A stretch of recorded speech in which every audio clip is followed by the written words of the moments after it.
అల్లు అర్జున్తో ఇట్లా శ్రీ చైతన్య యాడ్స్ చేయించింది. మన తెలుగు రాష్ట్రాల్లో 70% దాకా డాక్టర్స్ శ్రీ చైతన్య విద్యార్థులే. అలాగే శ్రీలీల కూడా బ్రాండ్ అంబాసిడర్గా ఉంది. శ్రీ చైతన్య ఉందిగా, శ్రీ చైతన్య తోడుంటే ఏదైనా సాధ్యం. మనం చాలా అభిమానించే ఇలాంటి నటులు డబ్బుల కోసము ఇన్ని లక్షల మంది వాళ్ళని నమ్ముతారు కదా పేరెంట్స్.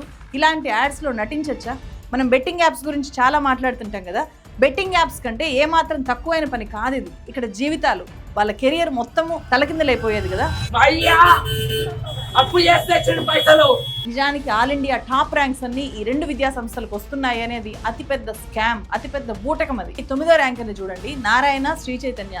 ఈ రెండు కాలేజెస్ కూడా ఈ అబ్బాయి మా కాలేజ్లోనే చదివాడు అని చెప్పి క్లెయిమ్ చేసుకున్నాయి. తీరా చూస్తే ఏంటి, ఇతను తెలంగాణ కాదు, ఆంధ్రప్రదేశ్ కాదు, ఇతనిది గుజరాత్. వీళ్ళ దగ్గర గతంలో ఎప్పుడో ఒక చిన్న ఆన్లైన్ మాక్ టెస్ట్ రాసినా కూడా ఈ విద్యార్థి మా స్టూడెంటే, మా దగ్గరే చదువుకున్నాడు అని చెప్పి అతని ఫొటోస్ ని ఉపయోగించి ఇలా పెద్ద పెద్ద అడ్వర్టైజ్మెంట్స్ ఇచ్చేసుకుంటారు. ఇక్కడ చూస్తే 9th ర్యాంక్ వచ్చినట్టు విద్యార్థి నారాయణ కళాశాలలో 9th ర్యాంక్ వచ్చింది.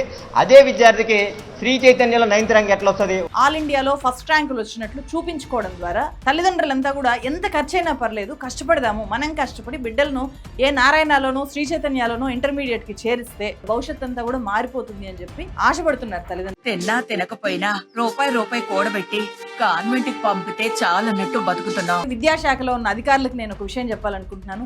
మీరు తలుచుకుంటే, మీరు నిజాయితీగా పనిచేస్తే ఈ అవినీతి విద్యా సంస్థలు భూస్థాపితం అవుతాయి.